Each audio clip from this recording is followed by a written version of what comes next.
Here we are again, Phil and I. Shit. I've lost Phil.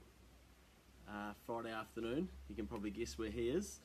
Lovely day in Auckland today. It's been a very busy week for us here at Next Advisory this week, and without the help of Phil, I'll run you through a few of the conversations we've had.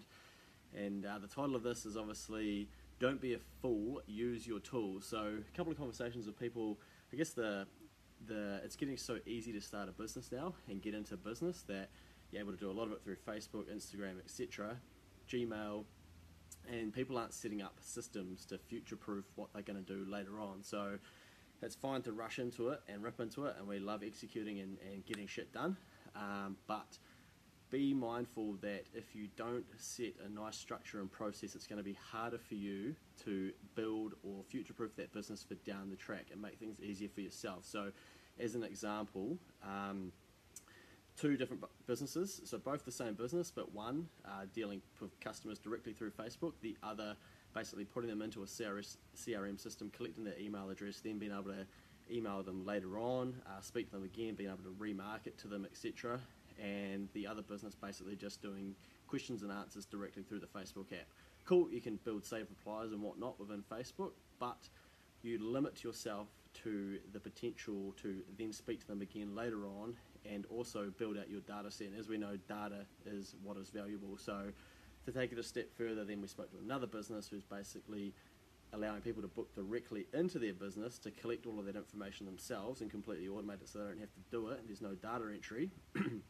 And what they're able to do with that is basically build out appointments for the next 3 months. So if they were to go to sell that business, which one would be worth more? The one that's got 3 months of guaranteed revenue with a huge CRM database of all of the customers and potential customers, or the business that's just been commenting, messaging, and sending replies back and forth through Facebook? So there's some really easy tools that we can use in business these days to actually be able to do that and future-proof ourselves.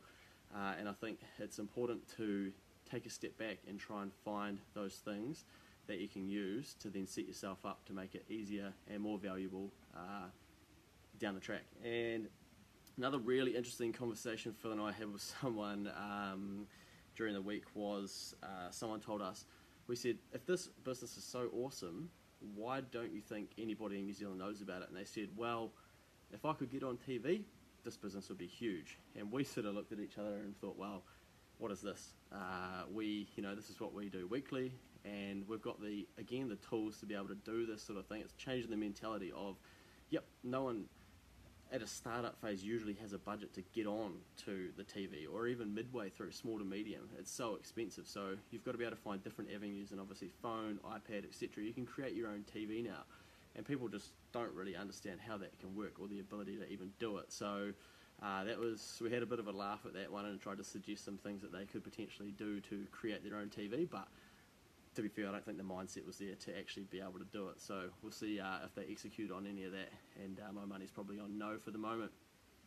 Anyway, a big week for us, and still a little bit of work to go, so I just thought I'd quickly wrap up the week before finishing that off, and then maybe getting along to the Warriors game on this glorious Friday here in Auckland. Hopefully you guys had a great week, and stay tuned, we will see you soon.